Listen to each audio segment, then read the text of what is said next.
Shalom, shalom, colegas de estudo. Eu sou o Ben Zion, esse espaço é o nosso Beit Midrash.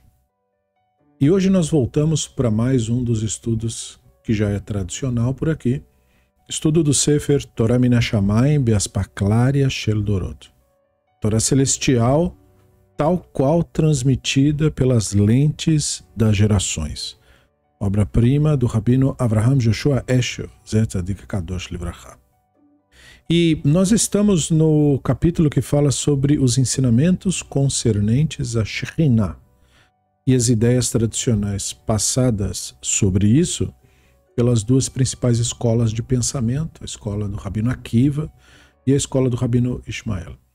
E nós estávamos para falar sobre mais alguns conceitos akivianos e contrastando esses conceitos com os conceitos ismaelianos do divino enquanto se relacionando ou pensado na antiguidade como se relacionando com as pessoas.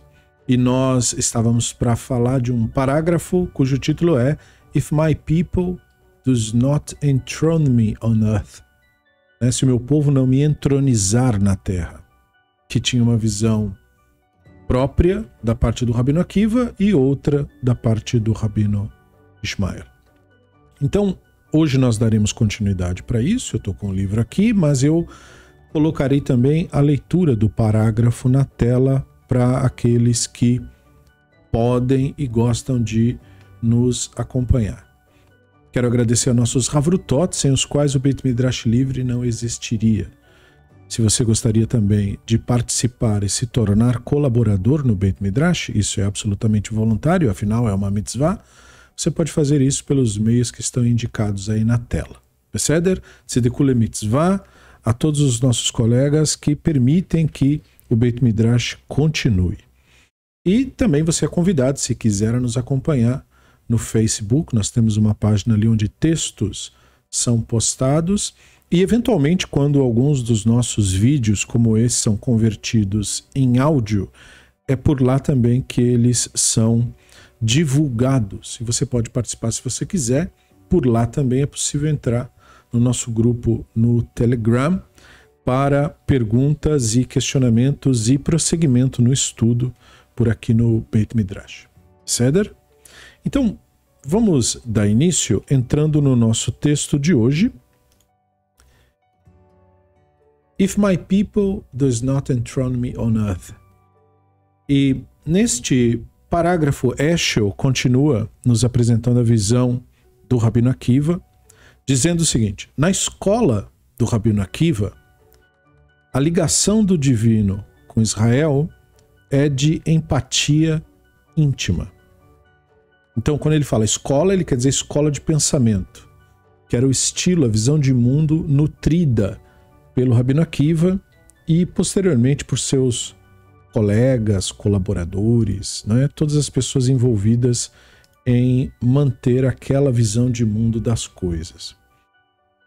E aí ele prossegue: a divindade, como se fosse, estaria ligada a Israel com ligações de amor, participando no seu sofrimento e sendo redimida por sua salvação. Então é muito importante entender como ele qualificou. Quando você diz que uma coisa é relacionada a outra por amor, isso é muito paradoxal, porque existem miríades de formas de interpretar o conceito. Então ele qualifica. O que ele quer dizer com ligações de amor na visão akiviana é que o Akiva pensava que o divino participava no sofrimento do povo israelita e também era salvo na salvação do povo israelita. E isso é uma coisa muito particular do Rabino Akiva. Porque então, quando se reza, por exemplo, para o divino libertar Israel do exílio, é mais ou menos como se estivesse pedindo para ele libertar a si mesmo do exílio, por assim dizer. Porque ele está junto, exilado, nessa visão. E, de alguma forma, para o Rabino Akiva, isso era uma visão consoladora.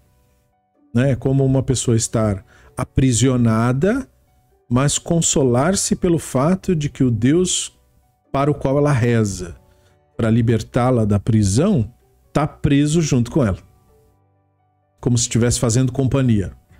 como se fosse dizer que não tem outra forma, ou seja, que esse problema não é um problema que o Deus consiga resolver, mas pelo menos ele vai ficar aqui com você. É mais ou menos isso, né? E isso, de alguma maneira, era visto com bons olhos pelo Rabino Akiva, porque é muito fácil você olhar para uma cena como essa e falar, bom, mas se era isso que era pensado, então por que você chama essa coisa de Deus? Né? No sentido de, especialmente akiviano, porque o Akiva via o divino como um intervencionista, com poderes miraculosos e tal. Mas, se ele foi obrigado a render-se a isso, o máximo que o Deus consegue fazer é fazer companhia, isso na imaginação. Então, para que serve isso, afinal? Mas, de alguma forma, isso se tornou muito popular no mundo antigo. E não é só na visão do Rabino Akiva.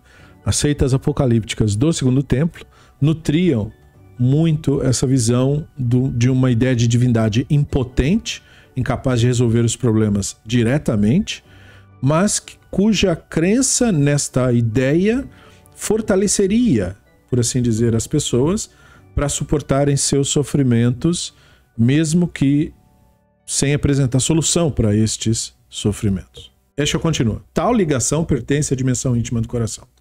Então, ou seja, isso é o mesmo que dizer pertence ao universo da imaginação.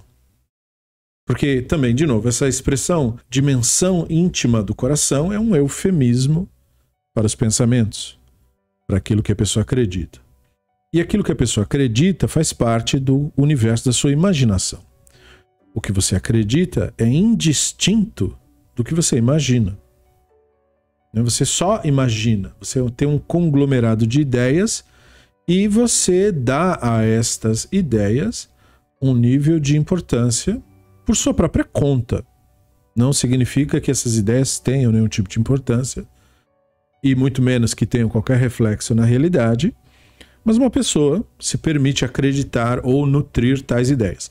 É a mesma coisa da pessoa que acredita em fadas, ou duendes, ou espíritos.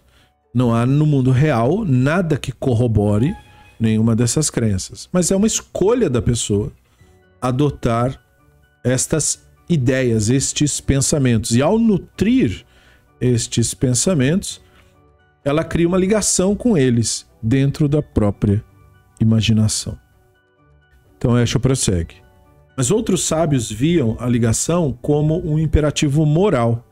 Portanto, de uma forma bem mais abstrata, observe. Não é? A divindade seria como se fosse compelida por suas próprias palavras em seu voto aos patriarcas a ser fiel ao pacto realizado com eles. Então, segundo a visão ismaeliana, a ligação do povo israelita com a divindade não diz respeito a nenhuma espécie de presença em sofrimentos, presença imaginada, né, como um fantasma ou algo que te acompanhe. E também não teria que ver com nenhum tipo de emoção específica ou nutrir de crenças específicos que você ou qualquer pessoa tivesse. Na verdade, a razão pela qual, na visão ismaeliana, nós temos os textos de acordos dos patriarcas com o divino servem para ilustrar que aquilo lá, aquela descoberta, aquele momento da espiritualidade do povo israelita ou de seus ancestrais seriam os momentos que sustentariam sua relação com essa tradição hoje. Então é mais como uma perpetuação de um legado do que com a ideia de se acreditar estar acompanhado de uma figura fantasmagórica que, apesar de impotente, pelo menos te faz companhia. Então, é muito diferente a visão das duas escolas de pensamento. Então, nesse caso, ele diz, tal ligação pertence à dimensão externa da vontade. Então, ele está paralelando as duas ideias. A dimensão interna do coração, que são os pensamentos, as crenças e as opiniões, e a dimensão externa da vontade. Vontade, no caso, da parte da própria pessoa, o ímpeto da pessoa em se colocar como perpetuador da tradição. Você fez essa escolha, e tendo feito essa escolha, você então tem que ver com o pacto dos patriarcas, porque você escolheu ter que ver com o pacto dos patriarcas.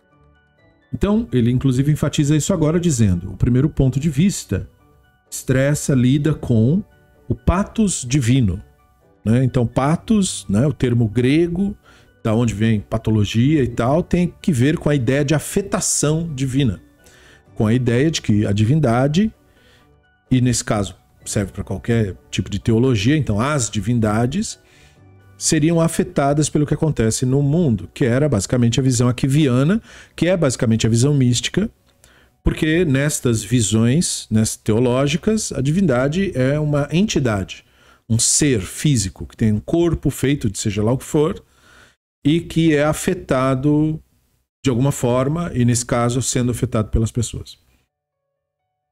Fala então da ligação em termos dinâmicos do sentimento e, portanto, da imaginação. Não tem como dissociar pensamento de sentimento, porque uma coisa provoca a outra e vice-versa. O segundo lida com o pacto falando em termos estáticos de obrigação, que é a questão do legado, a questão de perpetuar-se um legado. O primeiro vê a ligação como uma conexão constante e sempre presente em Israel, e o segundo a ligação como uma herança, como uma outorga dos patriarcas. Então, no primeiro caso, a ideia mágica do divino é também a ideia do grande Big Brother celestial.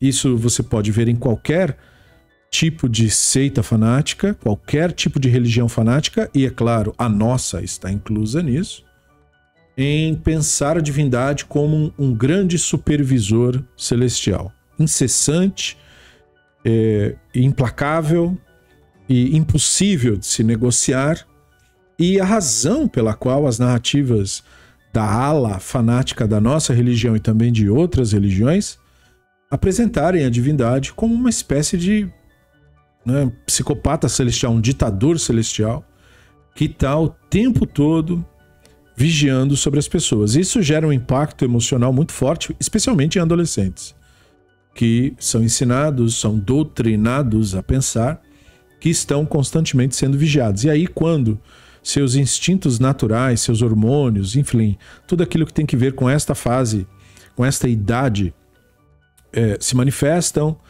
o sentimento de culpa é, para muitos, insuportável. E isso leva a vários problemas psicológicos que a pessoa, às vezes, leva uma vida inteira para conseguir lidar e nem todos conseguem. Da onde vem a inspiração para tal teologia tão perversa? Ela nasce de uma coisa que aparentemente é inocente. A ideia de você pensar a divindade como uma presença constante, né? O pai que nunca dorme, o vigilante que nunca se distrai, o supervisor constante. Então, como essa vigilância ditatorial, porque não tem como negociar com ela, né? Ela não dá descanso, ela não dá trégua. Então é uma espécie de ditadura imposta e absolutamente constante e altamente condenatória, de acordo com os próprios representantes dessa ideia de ditadura celestial. E aí, portanto, você cria, né, a partir de uma ideia que soa positiva ou adequada, você cria um problema gigantesco. E já no segundo caso, no segundo pensamento, que é o do Rabino Ishmael, esse ditador celestial não consta, não é, as pessoas não são doutrinadas a pensar que estão sobre constante vigilância do ditador celestial. Pelo contrário, o que elas têm é uma herança, um legado, que, portanto, elas são convidadas a perpetuar, mas de uma forma, então, de uma maneira mais leve. E por isso que a primeira narrativa, a narrativa mais mística, usa muito o medo, né, o terror psicológico para incentivar suas vítimas, né, seus asseclas, a perpetuarem a ideia, né? Você deve fazer isso, senão o Deus vai te punir, o Deus vai te matar, o Deus vai matar sua família e tudo isso. Ou ele vai, né, te pegar na saída, ele vai torturar pessoas que você gosta e tudo isso.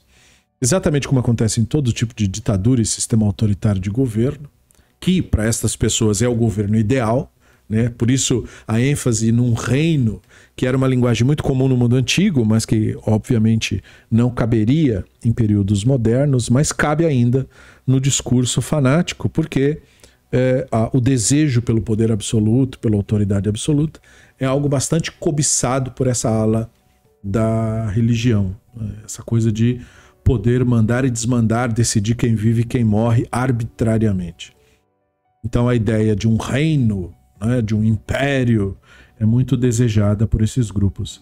E no segundo caso já não, né? Evita-se esse tipo de construção, embora, como os textos vêm do mundo antigo, se use também a linguagem de reinos e impérios, mas sempre procurando fazer uma distinção. Por isso é tão comum no Midrash, principalmente Midrash da escola do Rabino Ishmael, expressões do tipo, no que é diferente o reino divino do reino dos homens, ou no que um rei de carne e sangue se distingue do santo bendito seja. Então esse tipo de coisa é para dizer, nós até dizemos que o bendito seja é um rei, mas não como os reis de carne. Então a ideia é para, digamos, criar uma limitação narrativa em cima disso. Heschel continua. Duas exegeses exemplificam este ponto de vista. As palavras vieram a Irmiá do Hashem, quando ele estava acorrentado, né, em cadeias entre aqueles de Jerusalém que tinham sido exilados. Então essa menção do Irmiá 41 é comentada do seguinte modo. Eu devia ter lido eu em vez de ele. Então, porque acontece que o texto do profeta Irmiá é tradicionalmente atribuído a Irmiá. Só que isso não é exatamente um conhecimento. Isso é uma tradição. E aqui nós temos um texto no qual o redator, digamos assim, deixou escapulir a sua presença. Porque ele deveria estar escrevendo como se fosse Irmiá, se quisesse nos convencer de que Irmiá seria o autor da narrativa, mas ele falou como um ele, né? Ele disse que o profeta, né, vieram para ele da parte do Hashem, como se fosse uma terceira pessoa falando do Irmiá e não o próprio Irmiá. Aproveitando isso, e é claro, se recusando a admitir que talvez então Irmiá não tenha escrito o texto, a visão mística, como sempre, como de praxe, escolhe então colocar uma figura sobrenatural. E aí vem o comentário. Disse o Rabino Aha, como se fosse ambos. Querendo dizer, Irmiarro e o divino estavam presos em cadeias entre aqueles de Jerusalém. Percebeu a ideia? Essa era a ideia. E é claro que ele não vai aqui parar para explicar como que o divino estaria preso, onde é que ele estaria, como que... Entendeu? Não é esse o ponto. O ponto é passar a ideia teológica para que ela seja engolida pela pessoa sem maiores questionamentos. Então, o Rabino Aha falou, é como se os dois estivessem acorrentados em cadeias. E aqui, é claro, citação de um Midrash, Midrash Eharabá, logo no prólogo consta esse comentário. Então veja, esse Midrash contrasta com outro. Esse é um Midrash que reflete ensinamentos da escola do Rabino Akiva. Então discípulos do Rabino Akiva escutariam esse tipo de coisa e, né, como eu falei, ignorariam ou sequer cogitariam todos os paradoxos a isto relacionados e aceitariam a ideia. Por outro lado, um outro Midrash, agora da escola do Rabino Ishmael, diz o seguinte: um rei foi mantido em cativo, em cadeias. Isso é uma citação agora de outro texto, Shir Hashirim 7.6. A este texto se comenta: ele se ligou sozinho por meio de um voto sobre fazer sua presença habitar no meio de Israel. Assim, ele não pode violar o seu voto, ou violar a sua palavra. Esse é o Midrash Shir Hashirim Rabá, capítulo 7, 6º parágrafo. Este também encontra num outro Midrash, que é o Midrash Tanhumá Buber, na porção de Nitzavim, 6º parágrafo. Quando tem mais de uma fonte, isso em geral indica popularidade. E o que vimos aqui é uma outra visão das coisas. né, a ligação do divino com os israelitas não é por meio de ele também estar acorrentado. Essa ideia era absolutamente rejeitada na escola ismaeliana, mas sim porque havia uma prerrogativa moral, no sentido de que ele deu a sua palavra, então ele não falha com a sua palavra, entende? Percebeu a diferença entre as escolas lidando com textos da antiguidade? Mesmo na antiguidade, uma tendia para uma visão mais abstrata das coisas e outra escola pendia para uma visão mais sobrenaturalista, maravilhosa e tal. Heschel então continua. Muitas vezes os versos nos quais os profetas falam de si foram interpretados por alguns sábios como palavras do santo bendito seja. Então ele começa citando mais um exemplo. O exemplo vem de Irmiá 8:21. Porque o meu povo que eu espalhei e eu expulsei foi cercado por desolação. Este verso foi interpretado por alguns sábios como as palavras do santo bendito seja. E ele passa a citar então o exemplo que vem de Hazuta, um Midrash, que é uma versão resumida do Erra Rabá mencionado antes, que diz: se o verso não tivesse dito isso, a língua de ninguém, né, poderia pronunciar isso sem ser cortada. Isso é forma de falar, né? Não quer dizer isso mesmo. Mas é o tipo de dizer assim, devia se cortar quem falasse isso. Os antigos estabeleceram um precedente. Ou seja, ele está dizendo que o verso deu a ele a impressão de estar dizendo deve ser lido literalmente, essa é a única opção. Então ele está dizendo, isso é análogo a um jovem príncipe que tentou levantar uma pedra pesada. Ele a levantou e ela caiu e o esmagou. Quando o rei ouviu que o filho tinha sido esmagado, começou a chorar. Eu fui esmagado. O guarda do palácio, sem compreender, disse a ele, teu filho é que foi esmagado, mas você diz que você foi esmagado? Tal é a reação do santo bendito seja. Porque o meu povo foi espalhado, eu fui espalhado. Eu fui expulso, cercado por desolação. Então, nessa visão das coisas, ele está pegando o eufemismo, que é uma linguagem comum em toda a escritura, e está literalizando o eufemismo, para justificar a teologia quiviana, que agora não é um eufemismo, a teologia quiviana quer escolher interpretar a cena literalmente, e, portanto, a interpretação metafórica se torna literal no imaginário, na crença quiviana. Percebeu? Ele reconhece que há uma metáfora, porque ele diz, é como se o jovem príncipe tivesse caído e o rei dissesse, eu também caí. Então, parece que ele está admitindo que é uma linguagem simbólica. Só que não, porque o Rabino Akiva não quer que essa linguagem seja entendida ou crida pelas pessoas como um simbolismo. Ele quer que isso seja entendido literalmente. Ele está dizendo que a escritura está usando o simbolismo para anunciar uma teologia que seria para ser crida literalmente. Ele está, portanto, invertendo o processo. E aí o Heschel continua. Por que os malachim ministeriais declaram sua presença enche toda a terra? Novamente ele está mencionando uma outra interpretação midrástica que reflete essa escola de pensamento agora do Tratado de Ta'anit.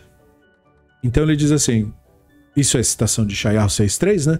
Por que está dito, né? Por que os malachim falam sua presença enche toda a terra? Porque o Supremo, né, Melech HaMelachim, o Rei dos Reis, o Santo bendito seja, disse, se minha glória não estiver na terra, meu nome não estará nem na terra e nem nos céus. Uma visão tipicamente aquiviana. Se o meu povo não me entronizar na terra, então eu não tenho o reino celestial. Isso é uma citação da Agadá do Shirachirim mencionado aqui. De acordo com o Rabino Yohanan, o Santo bendito seja disse, se eu não entrar na Jerusalém celestial, eu não terei entrado na Jerusalém terrestre.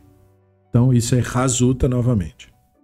Então estas visões refletem a escola de pensamento do Rabino Akiva. Então é muito comum o erro de pessoas encontrarem por acaso esses textos ao investigarem o arcabouço da literatura judaica e confundirem-se como se esse texto fosse a mensagem da tradição judaica como um todo. Não, é uma escola de pensamento dessa tradição. A escola adversária não pensava essas coisas nesses termos aqui propostos. Então é preciso fazer a diferença. Toda vez que se encontra um determinado texto, primeiro identificar a escola de pensamento e que tipo de visão de mundo aquele texto está refletindo, para então ou absorver, ou fazer a crítica, enfim, fazer a análise devida do que se está lendo. Em tempos de problemas e sofrimento, eles sabiam e acreditavam que assim como havia choro na terra, assim havia choro nos céus.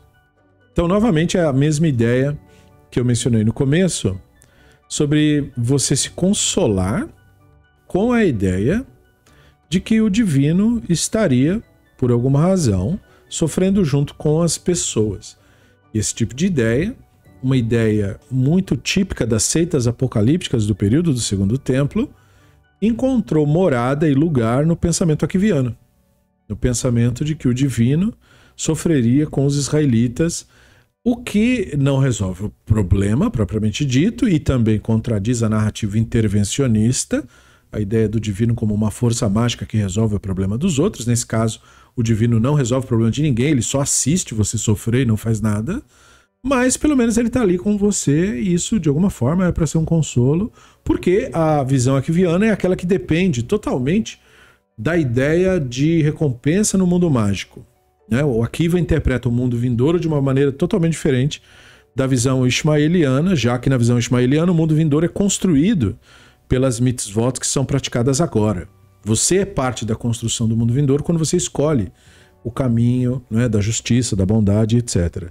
Mas na visão aquiviana não. O mundo vindouro é exatamente como, por exemplo, se tornou popular na visão cristã, é um lugar mágico, ou na visão popular no Brasil, espírita, tal, de cidade mágica, onde os fantasmas ficam ali morando, tal, e as pessoas então vão ser recompensadas lá.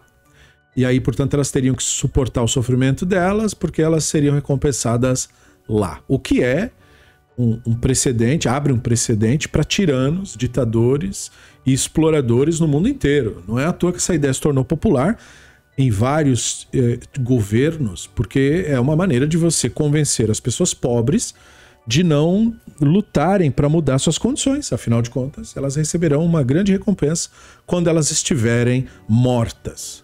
Não é? Então, isso permite ao explorador explorar o pobre até que ele morra e mantendo, portanto, o seu império intacto, enquanto os pobres aceitam ser explorados até a morte, sobre a ideia de que serão recompensados depois que estiverem mortos. Então é muito curioso essa ideia ter se tornado popular, porque se a pessoa pensar um pouquinho sobre ela, ela já mostra sinais de uma grande suspeita. Não é? Ela não parece um bom negócio. Mas, de qualquer maneira, muita gente aderiu a esse tipo de ideia, e o Rabino Akiva foi uma das pessoas que absorveu esse tipo de ideia, e essa ideia é propagada na mistificação. De que no futuro mágico que virá, os problemas do povo israelita serão solucionados, razão pela qual as pessoas não têm que fazer nada para resolver aqui. Elas têm que aceitar o sofrimento e a perseguição e até, quem sabe, ajudar isso a piorar para que a redenção venha logo, através do sofrimento das pessoas. Uma ideia que para racionalistas é absurda, abjeta, é claro, mas é uma ideia muito querida para mistificadores em geral. Então, ele prossegue, voltando um pouquinho, em tempos de sofrimento, em tempos de desespero e problemas, eles sabiam e acreditavam que assim como havia choro na terra, havia choro nos céus. E aí ele faz uma pequena citação. Conforme Israel foi para o exílio, com o templo em ruínas e o Sanhedrin desenraizado, embora isso tenha acontecido muito antes da destruição, mas ele só está associando os eventos, o Santo Bendito Seja chorou amargamente por todos eles. Então isso é citação midrástica novamente, Então ele faz aqui uma constante, esse aqui no caso é Psiktarabhati, que Psiktarabhati é um tipo de texto que coloca tanto ensinamentos aquivianos e ismaelianos sem fazer muita distinção de uma coisa e outra. Então, quer dizer, o divino estava ali chorando por eles. Como quem diz, Fiquei muito triste. Tenho poder para fazer alguma coisa? Até teria, mas não vou fazer nada. Mas tô contigo aí, tô muito triste por você estar sofrendo. O Rabino Tanhumá, o grande, ensinava o seguinte, aí citando Irmiyahu 14:17.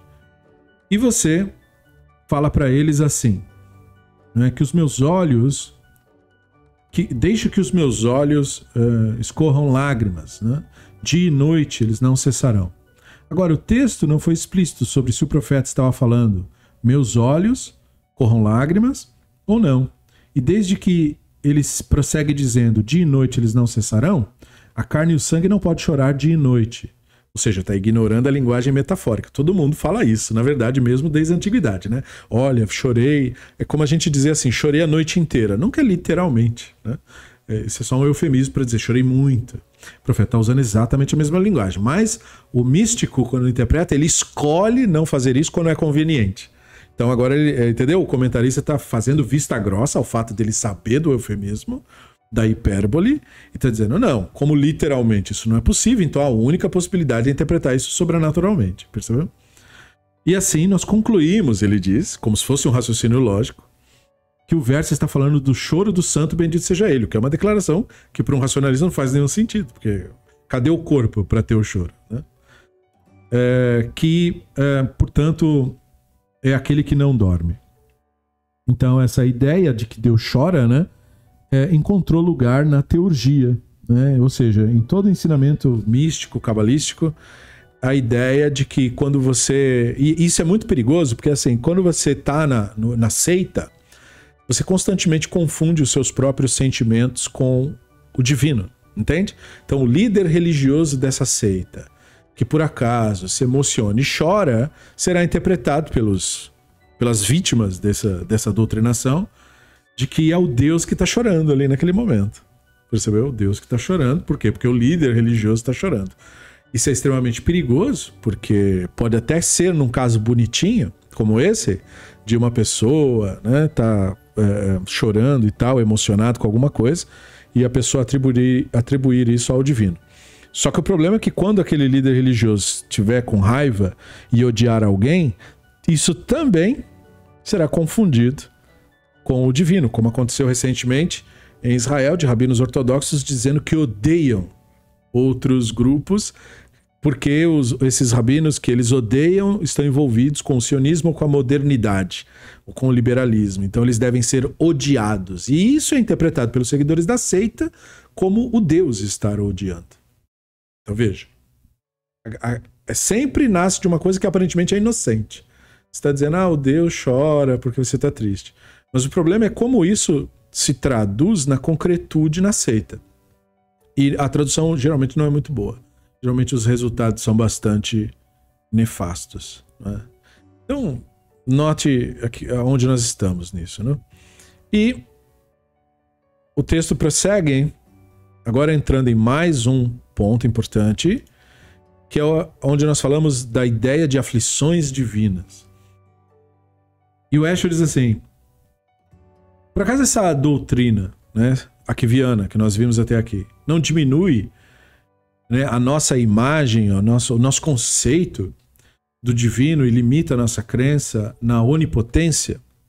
E ele está fazendo a pergunta de maneira retórica, né, porque na visão aquiviana não tem esse problema, né, o divino ser impotente, né, e tal. Mas também não tem esse problema na visão ismaeliana, porque a ideia da teologia, que usualmente é cristã, de Deus como onipotente, onipresente, onisciente, cuja conclusão única é inexistente, né? Aquilo que é onipotente, onipresente, onisciente é, portanto, inexistente.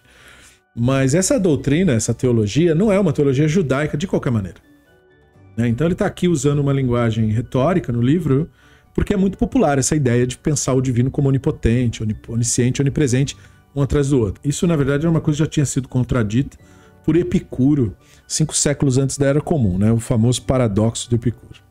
Mas aqui é a pergunta retórica, né? Então, quer dizer, a doutrina de Deus que chora é uma doutrina aquiviana. E, é claro, essa doutrina é reflexo das seitas apocalípticas daquela mesma época.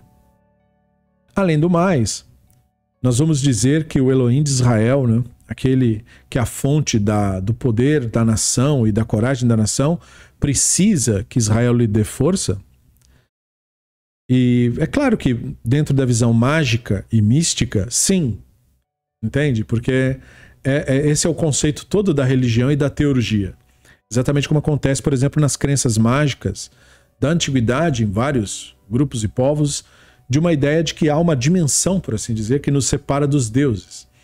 E essa dimensão que nos separa dos deuses é o que permite que existamos, porque os deuses seriam uma potência tão grande que se eles tivessem acesso direto ao que acontece aqui, nós morreríamos por qualquer razão. Então, o mago seria a pessoa que consegue ir lá por meio dos seus ritos, desenhos, enfim, o que ele inventar na hora, ele consegue drenar as forças lá do outro lado. Essa é a exata narrativa mística, racídica, entende? De que a divindade é uma potência, mas tem uma bexiga dimensional, e o Rebbe é o cara que consegue furar a bolha e puxar a aguinha de lá para cá. E essa construção mágica, que parece uma racionalização da magia, ela conforta, né, de certo modo, a falta de evidências para isso no mundo real, né? Ela é como se fosse, entre grossas aspas, ela explica por que é que nós não vemos o sobrenatural por aí. Porque tem uma barreira dimensional, que também nunca foi demonstrada, que também não existe, mas não importa. Porque uma ficção, ela se torna bastante interessante quando ela tem uma espécie de explicação. Toda obra de ficção que é boa tem uma boa justificativa para o que acontece ali dentro. E isso é o que basta quando você escolhe acreditar naquilo, seja quando você está num momento de entretenimento vendo um bom filme ou série, ou, infelizmente, quando você faz parte de alguma seita que distorce a realidade em favor de alguma crença absurda. Então ele continua: a verdadeira natureza desse ponto de vista não poderia ser verdadeiramente compreendida por uma pessoa que calmamente a olhasse de fora. Então aqui ele fala calmamente a olhasse de fora, porque ele está usando o seguinte: o sábio Ben Zomá seria um daqueles 4 sábios que o Talmud diz que entrou no Pardês. Pardês é um eufemismo para você lidar com a metafísica, né? As questões de como o mundo foi criado, como o divino interage com o mundo e etc. Toda vez que você entra nesses temas, você está entrando no Pardês, por assim dizer. Pardês é um termo para jardim, que é o jardim do Éden, que é os mistérios e tal. E ao descrever tradicionalmente, né, o que aconteceu com ele de ruim, o Talmud diz que ele olhou para o Pardês e foi ferido. Então a palavra que foi usada nesse texto é a palavra que o Eshel usou aqui. O Talmud cita isso para mostrar que ele olhou de fora, por assim dizer. Ele não compreendeu, porque, digamos assim, ele não se envolveu com isso de fato, ele só olhou de fora. Então é mais ou menos o trocadilho, o jogo de palavras que o Eshel está fazendo aqui. Então os rabinos da geração que estavam considerando experimentar essas coisas, experimentar aquilo que outros não tinham visto. Então teve o saque de Jerusalém, a humilhação da casa de Israel, a profanação do sagrado nome, à vista de todo o mundo. Então eras tempestuosas preenchiam a humanidade de agonia e também serviam de uma espécie de prelúdio para problemas e pensamentos e tormentos, e mesmo os pilares dos céus foram abalados. E é curioso, né, que isso foi uma coisa vista como algo horrível, né, que aconteceu no período do Segundo Templo, mas isto, se a gente fosse colocar na ponta do lápis, empalidece em face do que aconteceu nas perseguições posteriores, começando com a própria perseguição cristã nas cruzadas e culminando, é claro, na Segunda Guerra Mundial e no Shoah, que fazem empalidecer os horrores do período do Segundo Templo. Mas eles não tinham a menor noção de que coisas muito piores viriam depois, né? E aí vem o grande questionamento, né? Uma nação, né, que foi desprezada por nações do mundo e que seria, portanto, desprezada também pela sua grande concepção presumida de que a divindade seria misericordiosa e compassiva e que a divindade seria grandiosa e poderosa. Se é misericordioso, então certamente não tem poder. E se tem poder, então certamente não é misericordioso. Aqui é um pedacinho só da questão daquele dilema, né, do problema do mal e de toda essa questão do paradoxo do Epicuro que mencionei, né? Ou seja, O paradoxo de Epicuro nos faz lembrar que se os deuses têm todo o poder e se os deuses sabem de tudo que acontece e se os deuses têm vontade de fazer o bem, são bondosos, então essas coisas anulam umas às outras, porque o mal, né, em tese, ou seja, a capacidade dos seres humanos de fazer o mal uns para os outros, isso não é impedido por Deus nenhum, né? Reinos eram conquistados e os conquistadores escravizavam, estupravam e assassinavam as pessoas, homens, mulheres e crianças, sem nenhum tipo de intervenção, ou no período da Segunda Guerra, nazistas e seus colaboradores na Ucrânia,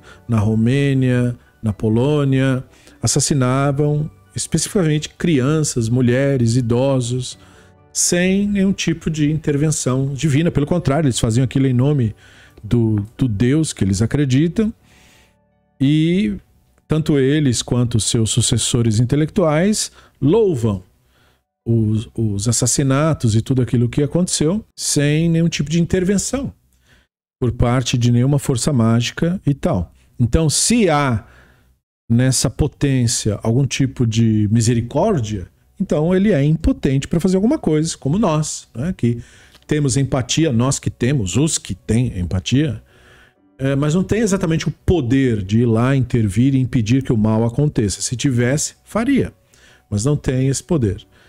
E se tem o poder e as atrocidades mesmo assim aconteceram, então não é bondoso, porque quem tivesse o poder de impedir tais atrocidades e não fizesse isso, só assistisse acontecer, então é extremamente cruel e sádico, né? Então é irreconciliável o paradoxo, né? E se tem o poder e tem a bondade e o mal mesmo assim aconteceu, então a única possibilidade é que não sabia. Então não é onisciente, não sabe do que acontece, porque é a única possibilidade, tem o poder para impedir. E é bondoso o suficiente, então a única possibilidade do mal ter acontecido é que ele não ficou sabendo. Se ficasse sabendo, teria impedido.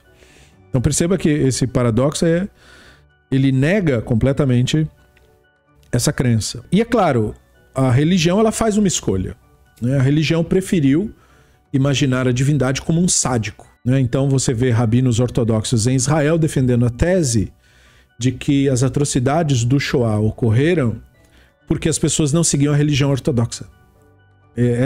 Isso é uma explicação, que nem deveria receber esse tipo de título, dos horrores do Holocausto. Isso foi feito por diversos rabinos ortodoxos, e o curioso é gente que se acha inteligente, ou empática, ou humanista, ouvir um discurso desse e achar maravilhoso, né? Achar que isso é uma resposta.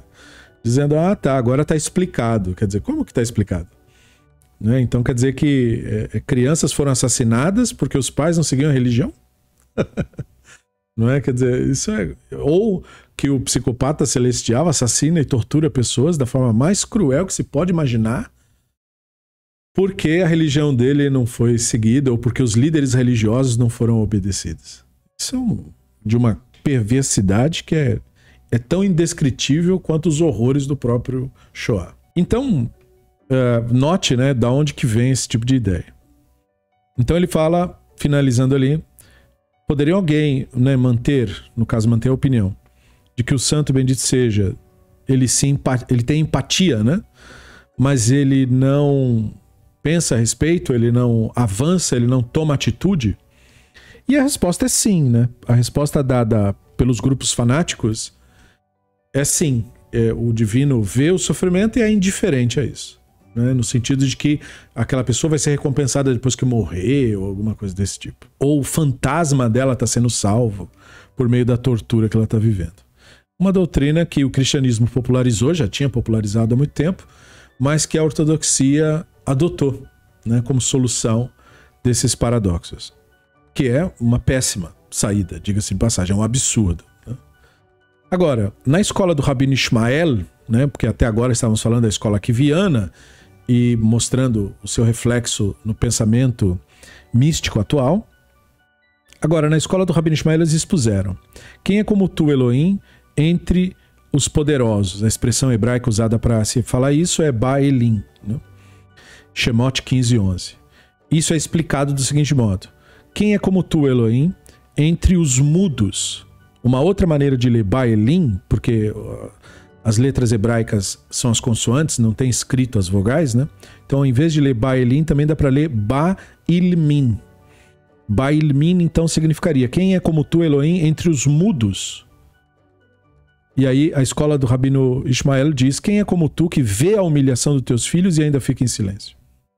Então, veja, é muito diferente a visão ismaeliana. Ela não tenta criar uma teologia que justifique atrocidades. Ela não quer mentir para as pessoas, que é um ímpeto que místico tem, racídico tem, né? De mentir para as pessoas com crenças absurdas. Ela simplesmente reflete a perplexidade e mostra a incompreensão da nossa parte desse tipo de absurdo. O que leva a outras reflexões. Mas veja, o que ela faz? Ela admite o paradoxo. Quem é como tu entre os mudos, porque você vê o sofrimento dos teus filhos e não faz nada. Isso é considerado ofensivo para a visão aquiviana, porque essa declaração nega a visão intervencionista do divino. Ou seja, a entidade mágica, que se você rezar, o ser mágico vai vir resolver seu problema e pagar suas contas, ou salvar você de um assassino. Não vai. Não é? Nessa visão, não vai. Pelo contrário, quem é como o Hashem, que vê o sofrimento do ser humano e fica em silêncio? Hoje, com os conhecimentos que temos hoje, nós responderíamos: é o mesmo Hashem que vê também o sofrimento de todos os animais do planeta inteiro e também fica em silêncio. Né? Os animais se devorando mutuamente e tal, e tudo bem. O ser humano não está num patamar, não está num pedestal como se ele fosse especial. Ele não é especial. Então isso quer dizer que se você quiser que seus problemas sejam resolvidos, você tem que resolvê-los você mesmo. Mas isso nega a crença na intervenção mágica. Isso é um problema para a escola aquiviana. Então, o Rabino Akiva, ele continua, e os seus correligionários acreditavam que é melhor limitar a crença no poder divino do que limitar a crença na misericórdia divina. Embora isso não faça nenhuma diferença em sentido prático, né? Mas, entendeu? A ideia de dizer que o divino é bondoso. E na verdade é pior, né? Porque se o exercício da crueldade sendo assistida é um sinal de bondade, a única maneira de você responder a isso é você inventando a mentira de que quando a pessoa morrer, ela vai ser recompensada por isso. O que, mais uma vez, vale lembrar, é uma grande visão para quem é ditador, torturador e escravizador, que nós vimos, né? A igreja sempre promoveu a escravização das pessoas na ideia de que, pelo menos quando ela morrer, ela vai ter uma recompensa pelos seus sofrimentos, daí justificar torturar, queimar vivo uma pessoa, na ideia de que esse sofrimento aí vai espiar por ela e ela, quando ela morrer, aí ela vai ter a recompensa dela. Então essa ideia, essa teologia promove a crueldade, promove a atrocidade, promove grupos autoritários. Né? Então é uma teologia muito preciosa para grupos autoritários em geral, no mundo inteiro, em todas as religiões, e como se vê na nossa também. Então o Rabino Akiva e seus correligionários achavam que era melhor limitar a crença no poder divino do que da misericórdia divina. E aí ele cita um trechinho, né? Anivaho Hoshianá, que é um trechinho da liturgia, especialmente do período de Sukkot. Né? Então, Anivahu Hoshianá quer dizer, nós dois precisamos de salvação. Né? Então, quer dizer, nós dois, querendo dizer, o povo israelita e o divino. E se não, né, no final das contas, é um elogio ao divino dizer que ele foi acorrentado, né, em cadeias, em vez de blasfemar como Elisha ben Abuyá e dizer: aonde está o bem vindo a esta criança? Né? Aonde está a longevidade vinda a esta criança? Ele está falando aqui do trecho de Hagigah no Talmud Yerushalmi, aquela cena do Elisha ben Abuyá, que era um grande sábio, um grande rabino, que interpretou erroneamente, seguindo, aliás, a escola de pensamento do Rabino Akiva, diga-se de passagem. E o Elisha ben Abuyá interpretou erroneamente um texto da Torá. O texto diz que se você estiver andando pelo campo e encontrar um ninho de pássaro, a mãe com os seus ovos, você toma os ovos e deixa a mãe ir embora para que te vá bem e prolongue os seus dias. Interpretando isso literalmente, que não era a maneira de interpretar da escola do Rabino Ishmael, o Elisha Ben Abuya permitiu que o filho subisse numa árvore alta para ir pegar ovos no ninho de um pássaro lá num galho dessa árvore alta. E o filho cai de lá e, obviamente, se fere, quebra o pescoço, morre. E aí ele diz essa frase que a escola do Rabino Akiva interpretou como uma blasfêmia, como uma ofensa. E ele não, na verdade, blasfemou coisa nenhuma. Ele simplesmente disse, né, qual é o bem vindo a esta criança e longevidade vindo a esta criança que agora morreu. A resposta tem que ser nenhum. Né? Mas isso não é culpa nem da árvore, nem do ninho, nem da queda, e sim dele ter interpretado o mandamento no olhar do Rabino Akiva. No olhar mágico e místico que dizia que se você cumprir isso magicamente, você vai viver longo e magicamente o bem virá a você. Que não é a interpretação ismaeliana. Mas por causa dessa decepção, e é claro, pelo trauma da morte do filho, o Elisha Ben Abuya saiu da nossa religião e se tornou o Aher, o outro. Né? E isso foi visto na visão akiviana, sem o mínimo de empatia, né? Foi atribuída a ele como se ele fosse uma blasfêmia. Mas o Talmud, no geral, mostra que os rabinos tinham muito apreço pelo Elisha Ben Abuya e durante toda a vida dele tentaram aproximá-lo novamente.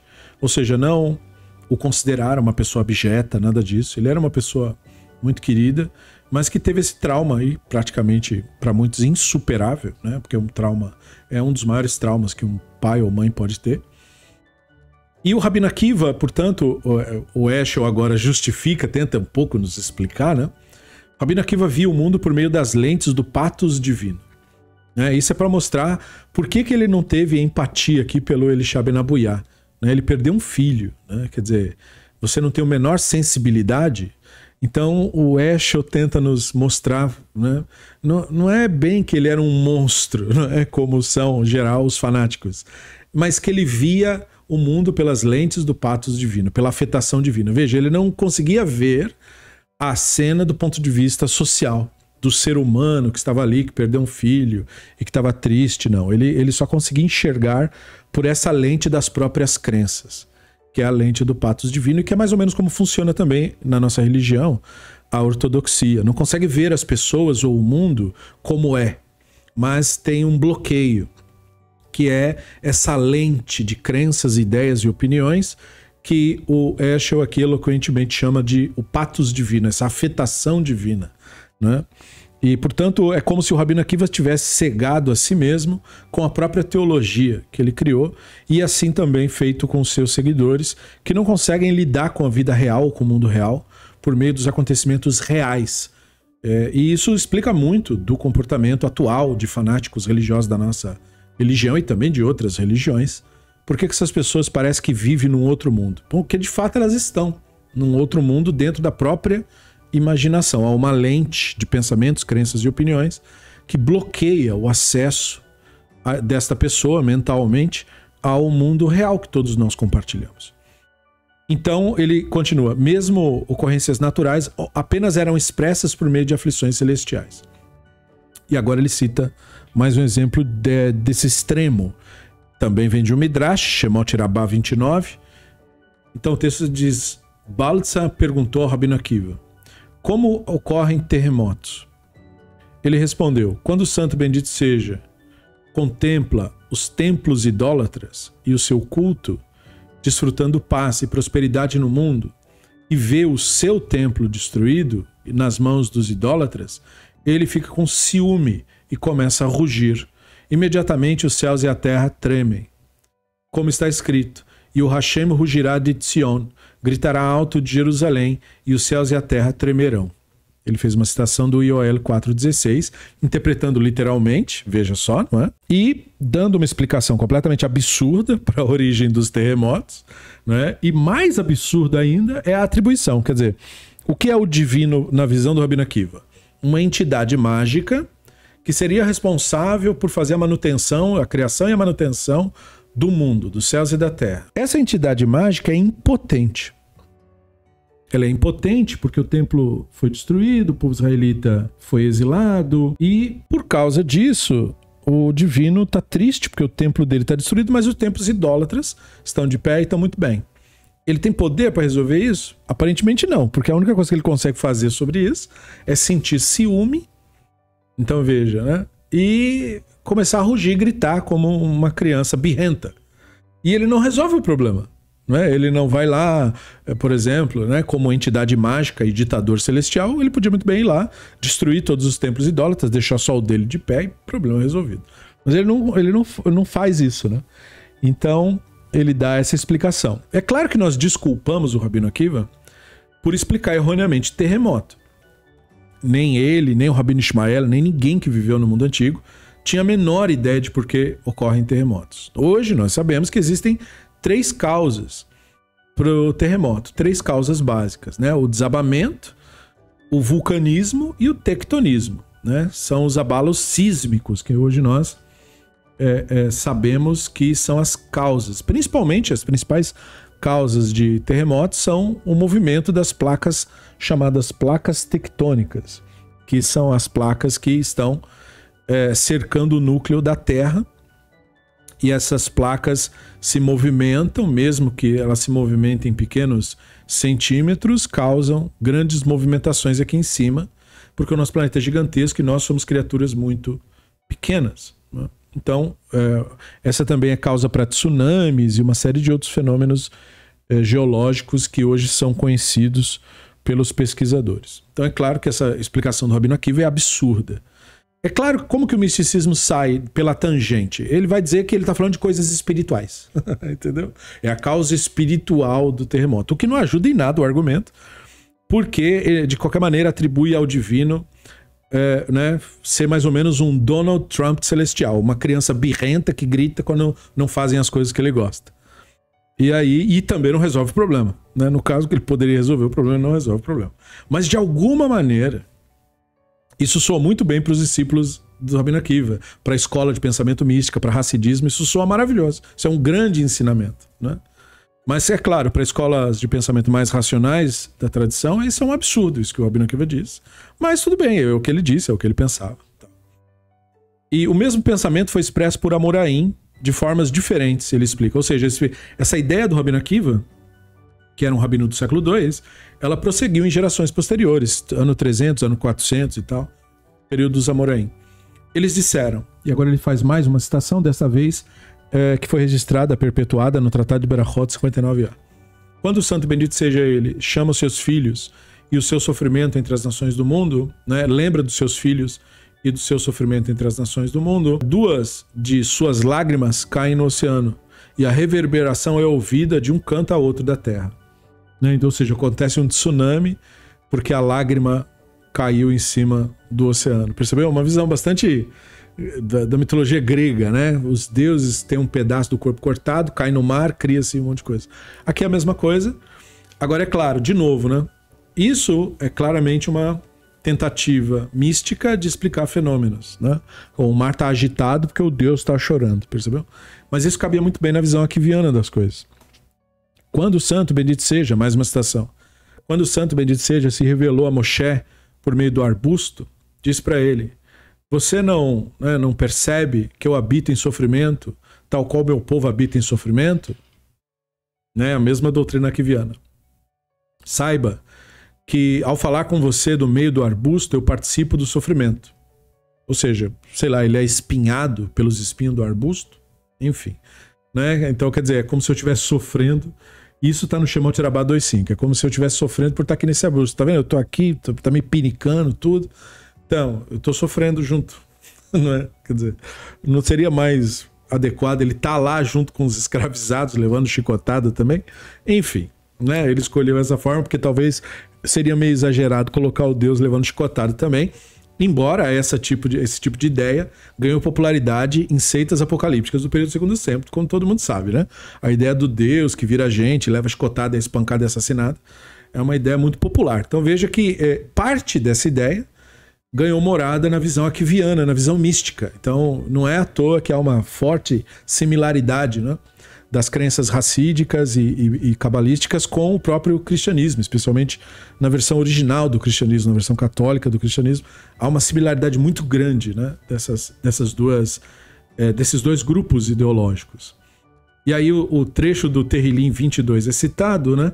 Possa o Hashem te responder na hora do sofrimento, significando, no tempo de sofrimento para os céus e para a terra, que é o Midrash de Terrilim. Então, esse Midrash de Terrilim, o Shemot Rabbah, são todos reflexos da escola de pensamento akiviana.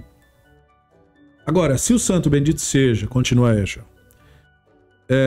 compartilha da dor dos mortais, como então, né, quão mais seria incumbente a nós compartilhar das dores do santo bendito seja? É um raciocínio que ele está colocando que faz sentido numa mentalidade akiviana. Claro que isso aqui não faz nenhum sentido, né? Só porque ele participa das nossas dores, por que a gente tem que participar das dele se nós estamos participando já da nossa? E a gente mal aguenta a nossa. Enfim.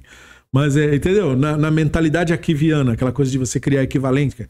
Místicos gostam de criar essas equivalências simbólicas, como se isso tornasse a coisa mais palatável, né?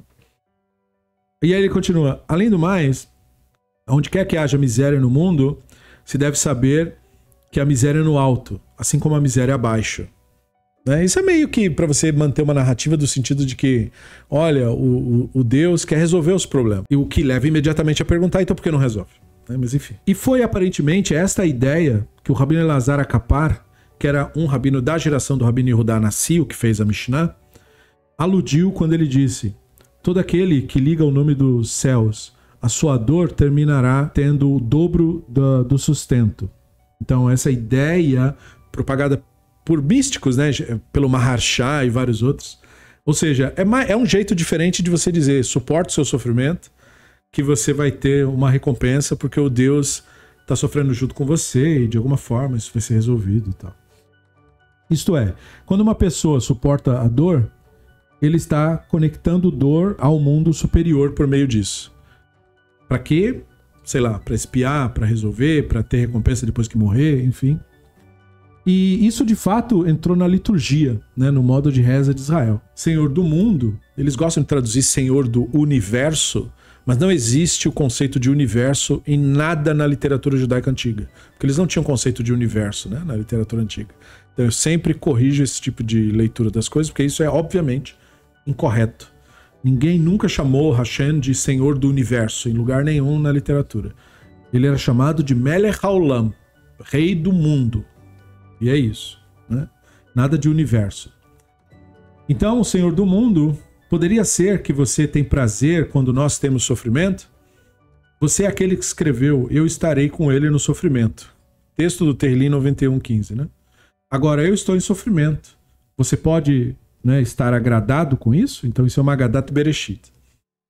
Essa doutrina, que se origina na escola do Rabino Akiva, estabeleceu uma conexão entre as aflições do mundo e dos céus, que é mais ou menos aquela coisa de você se sentir consolado por ter companhia, embora isso não signifique nada na prática. Mas, como eu disse, todo ditador e todo sistema autoritário favorece essa narrativa, ela é maravilhosa. Imagina você ter uma legião de escravos que podem a qualquer momento se revoltar, mas você os convencer de que, olha, suportem porque é bom para vocês esse sofrimento. E aí, aquele perigo de ter uma sedição, dos escravos se revoltarem e lutarem por sua liberdade, acaba. Olha que maravilha. Então é o sonho de todo escravizador, de todo governo autoritário, de todo governo opressor e de movimentos autoritários da nossa religião e de outras também. O sonho é que todas as pessoas acreditem piamente nisso. Né? Aceitem a desgraça que está acontecendo com elas e, por favor, não façam nada para mudar, porque a recompensa está garantida. E aí quem estiver explorando vai ter vida fácil, né? Porque quem está sendo explorado aceitou inclusive morrer, né? Ser torturado até a morte sem problema nenhum, né? Sem questionar aqueles que estão arrancando o couro da pessoa. Então, o santo bendito seria um parceiro no sofrimento das suas criaturas. Ele está envolvido na porção do seu povo, ferido por seus ferimentos e redimido por sua liberação. Agora, o interessante desse raciocínio é, então, quem é que faz a liberação? Porque se ele está junto, né, no sofrimento e na prisão, e ele é aliviado pela liberação, mas quem é que vai fazer a liberação, então? Porque ele não é, porque ele está junto. Não é? Essa resposta constitui uma sublimação do sofrimento humano. Entendeu? É mais ou menos... o objetivo era fazer com que o sofrimento humano se tornasse um sofrimento divino, por assim dizer. O que ajuda o ego, no sentido de você sentir que é importante o seu sofrimento. Ele tem uma importância cósmica, você está fazendo um bem cósmico.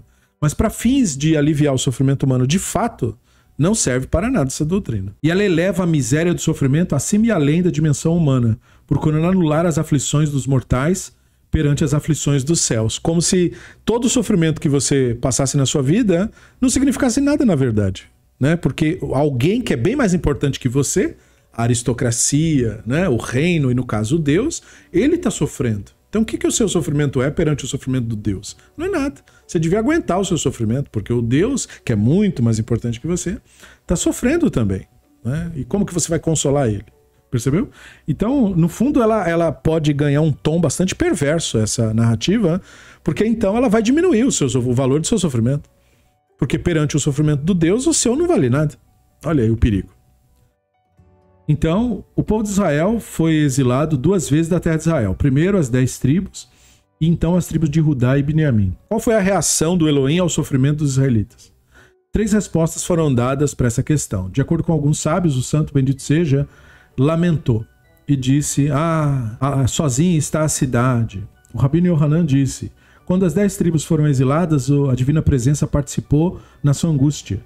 Quando Judá e Benjamim foi exilado, o santo bendito seja assumiu responsabilidade pessoal como se fosse pelos seus erros. Rabino Shimon ben Lakish disse: quando as 10 tribos foram exiladas, ele lamentou. Quando Judá e Benjamim foi exilado, ele disse: eu não tenho mais força para lamentar. E então foi chamado lamentadores profissionais para se unir a ele, no caso ao Deus, e chorar, né? E lamentar o seu sofrimento. Então isso é citação de Midrash, Harabá, Agadot Bereshit e tal. Rabino Shimon ben Lakish deu uma lição que foi além dos Tanaim. E eles ensinaram que o santo bendito seja participa no sofrimento de Israel, mas ele ensinava que o santo bendito seja ele convida Israel a participar no sofrimento do divino. Então é diferente agora. Percebeu? Ele deu aquele passo, porque ele era reflexo do ensinamento do Rabino Akiva, então ele deu o passo de dizer: não, o sofrimento do povo não importa.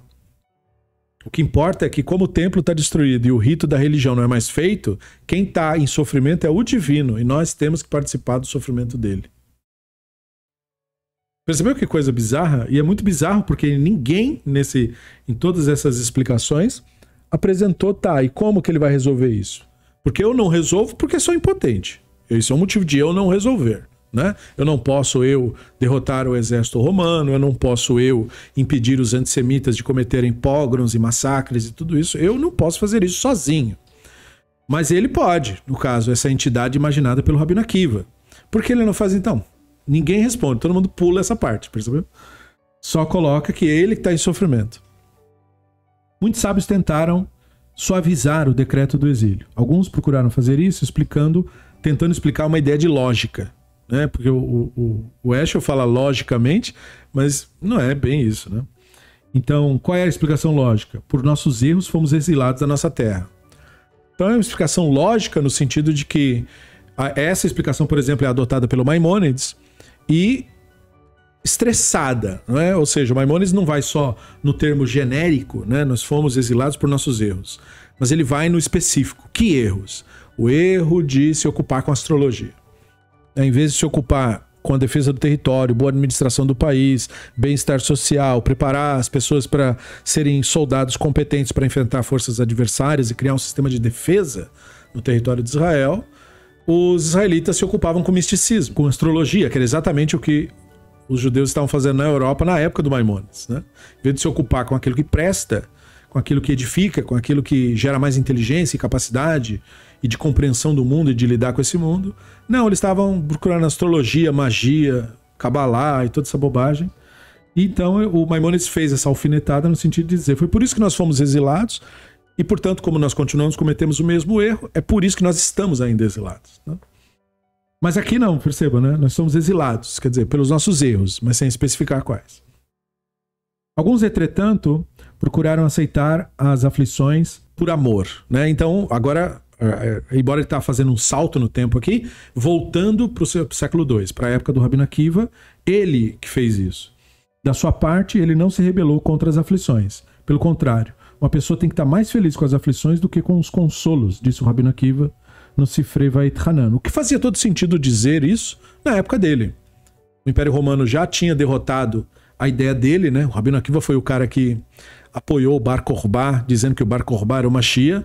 Isso causou o assassinato não só do grupo do Bar Kokhba, mas de vários outros israelitas inocentes que foram assassinados junto, né? Qualquer pessoa que fosse considerada suspeita de fazer parte do grupo do Bar Kokhba foi assassinado e crucificado pelos romanos, né?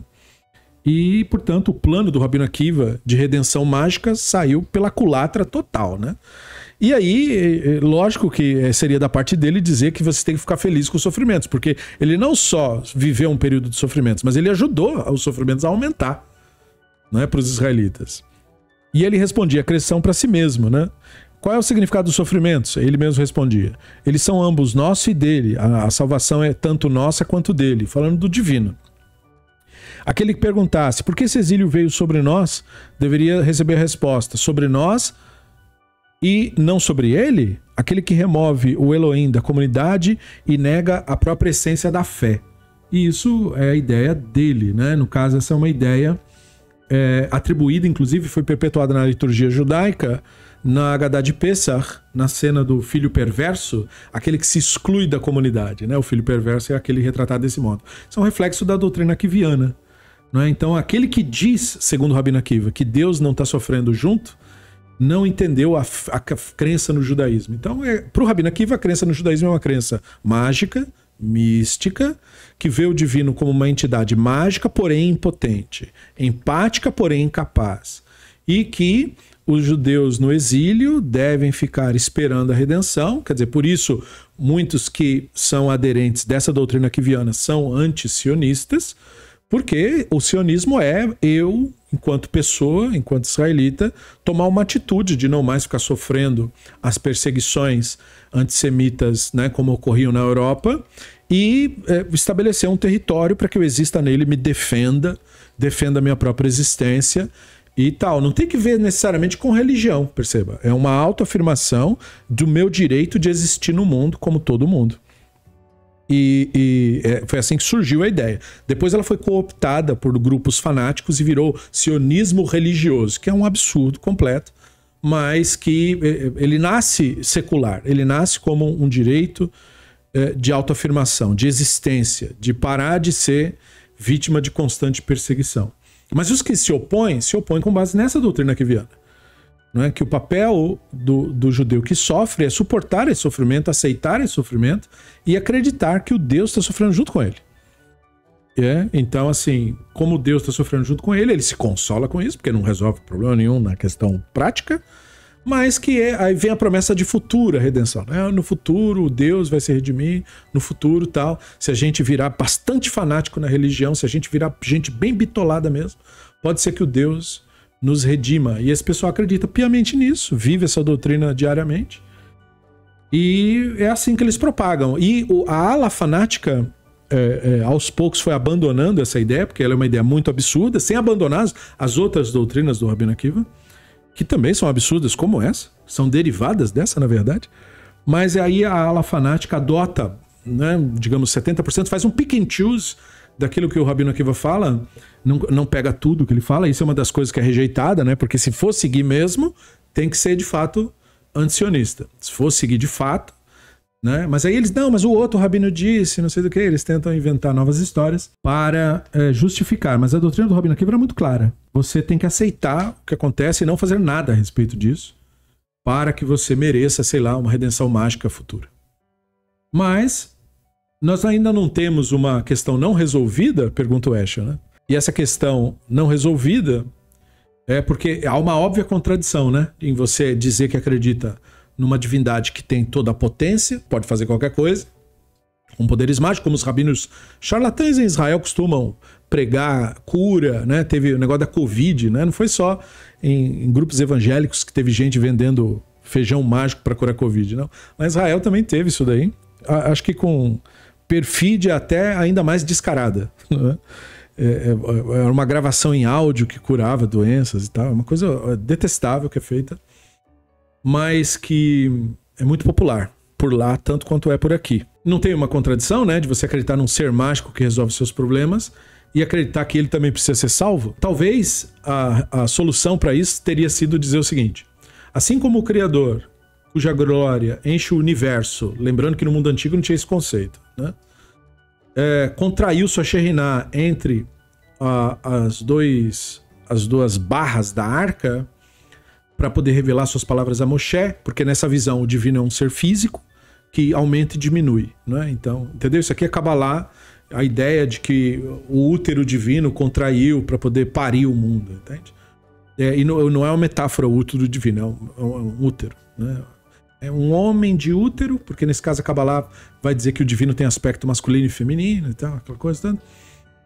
Contraiu a sua Shekhinah naquele lugar para falar com Moshe. Assim Deus comprimiu sua Shekhinah, o que quer que isso signifique, perceba, né? Você se perde no sentido das palavras, porque Shekhinah é a presença, mas não aqui. Aqui a Shekhinah é o corpo feminino, enfim, é aquela coisa mágica, né?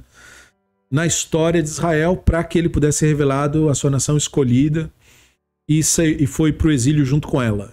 Veja que toda essa embromação é a mesma embromação que, né, racionalistas e a tradição diz ver. Racionalistas veem e os místicos dizem ver, por exemplo, na teologia católica, do Cristo que se torna carne, né? Que ele se diminuiu, fez carne. E que esses místicos vão dizer, não, isso é uma doutrina absurda. Ué, mas como que é uma doutrina absurda? Porque de acordo com o próprio misticismo, essa doutrina é completamente plausível. Então é por isso que você vê tantos grupos que às vezes são cristãos, mas adotam a Kabbalah como sua visão de mundo, porque a Kabbalah corrobora com quase, e eu diria todas, as doutrinas do cristianismo.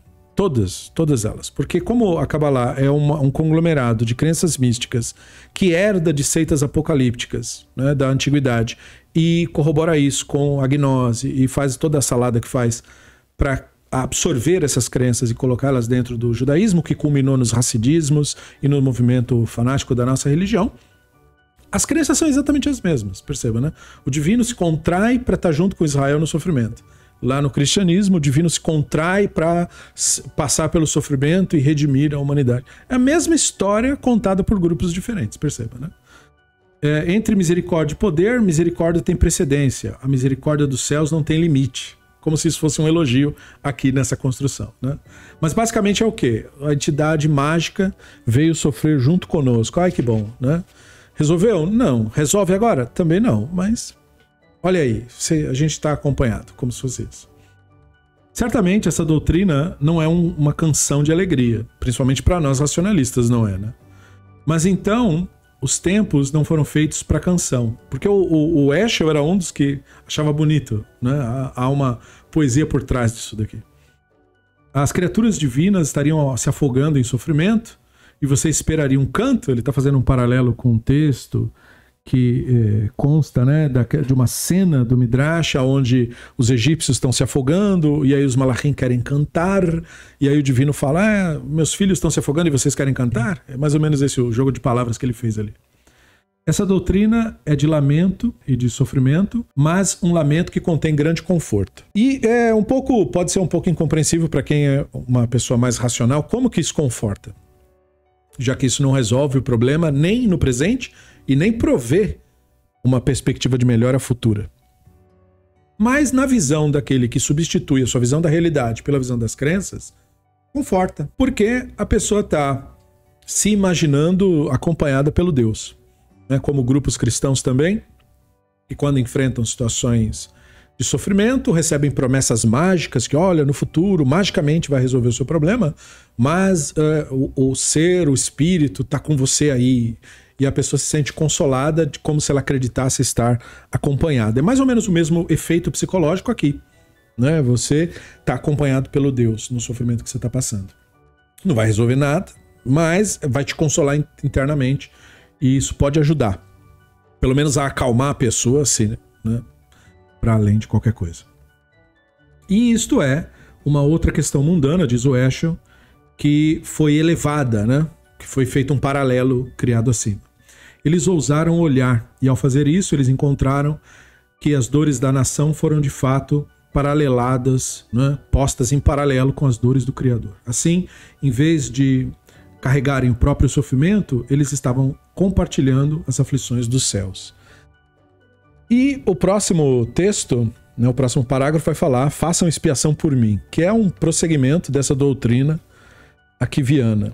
Eu acho que nesses 2 parágrafos que vimos, nós olhamos para a origem dessas crenças fanáticas atuais, que, como a comunidade se torna cada vez mais irreconciliável com o mundo em torno dela, e isso provoca inevitáveis conflitos, e esses conflitos podem, né, ter resultados muito ruins para a comunidade fanática, você percebe que isso é utilizado como desculpa para dizer estamos no caminho certo. Da mesma forma que seitas criam uma separação entre elas e o resto da sociedade, criam um sistema de comportamentos que torna impossível a convivência entre eles e o resto da sociedade, e quando então os inevitáveis atritos surgem, a seita dirá: tá vendo? Estamos sendo perseguidos.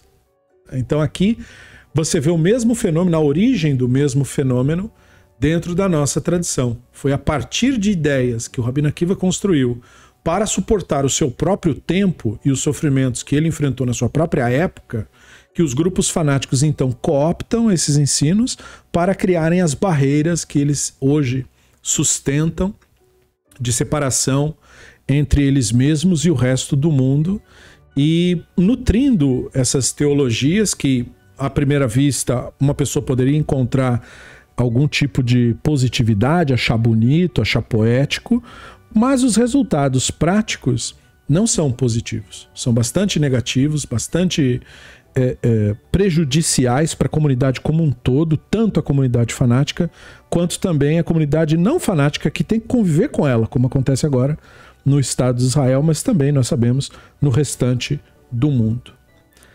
Então é isso. Numa próxima aula nós daremos prosseguimento a partir desse novo parágrafo. Make atonement for me, né? Façam expiação por mim, que também é um reflexo dessa doutrina aquiviana, que vai ganhando graus de absurdo dentro da visão racionalista, né? É um absurdo o conceito, mas que é um conceito que faz muito bem parte do pensamento místico, do pensamento racídico, enfim, do fanatismo em geral na nossa religião, adota esse tipo de crença.